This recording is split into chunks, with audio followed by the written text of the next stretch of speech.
Hello बच्चों, so the question given to us is what mass of silver nitrate will react with 5.85 gram of sodium chloride to produce 14.35 gram of sodium chloride and 8.5 gram of sodium nitrate if the law of conservation of mass is true।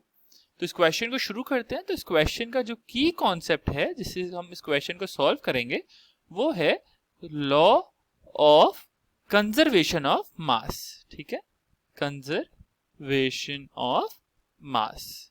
तो law of conservation of mass के हिसाब से क्या होता है कि अगर हमारे पास कोई रिएक्शन है, सपोज हमारे पास एक रिएक्शन है A plus B which is giving C plus D. So according to law of conservation of mass, mass of reactant is equals to mass of product. हम लिख सकते हैं mass of reactant is equals to mass of product।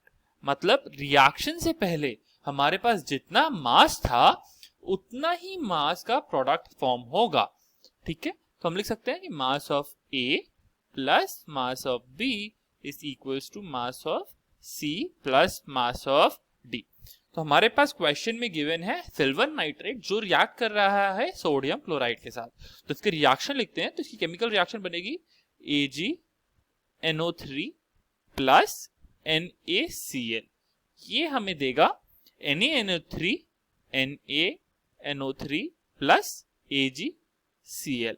ठीक है, हमें question में 5.85 gram of sodium chloride given है।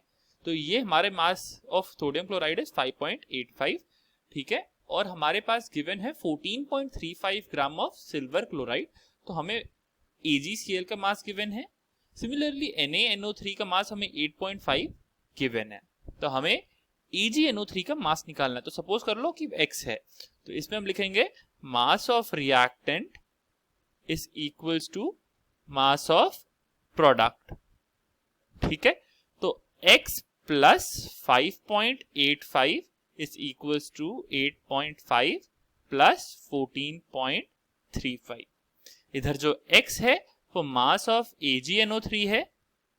ठीक है, इधर 5.85 मास ऑफ NaCl, इधर 8.5 है मास ऑफ NaNO3, सिमिलरली 14.35 है मास ऑफ AgCl। तो इससे अगर हम सॉल्व करेंगे तो X जो कि है मास ऑफ AgNO3, इसकी वैल्यू हमारे पास आ जाएगी 17 ग्राम्स। ठीक है, hope you understood this solution. Best of luck.